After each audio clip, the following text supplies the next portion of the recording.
مصر مستضيفة لأكثر من 197 دولة في شرم الشيخ مؤتمر تغير المناخ في مصر كوب 27. والمؤتمر ده بدايته كانت في باريس في 2015. تغير المناخ عمل قلق كبير للعالم كله مش دولة واحدة، لأن الآثار الناتجة عن تغير المناخ هتأثر على كل العالم مش دولة بعينها. ومن ضمن الآثار الضارة دي زي زيادة ثاني أكسيد الكربون وغاز الميثان اللي بيسبب زيادة انبعاثات الغازات الدفيئة. وكان الهدف من المؤتمر تخفيض الانبعاثات الضارة وإيجاد حلول مبتكرة. بيتكلموا بس على المناخ، وما بيتكلموا كمان على ازاي الاستخدام الجيد للمخلفات والمنتجات، بلس كمان لحماية الحيوان وكل ما يتعلق بيه، سواء بقى منتجات أكل أو شرب، أو ازاي نحمي الحيوان وكمان نحافظ على الصحة. والمؤتمر كان بيضم عدد كبير جدا من جنسيات مختلفة. Hi Ilona.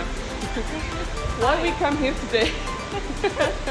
Just see everything what we have right now from Lima. Just discover a lot of things like that.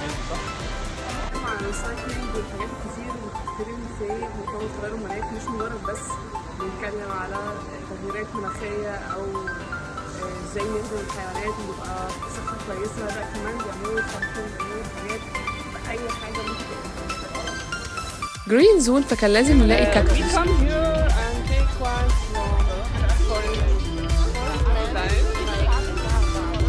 that's called the cactus. Beautiful. And just one time need to make a water for them. Thank you.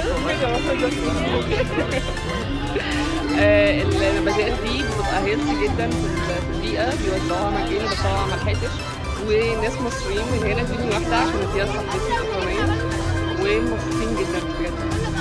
كاكتوس خدوها معايا. كاكتوس بلانت كاكتوس.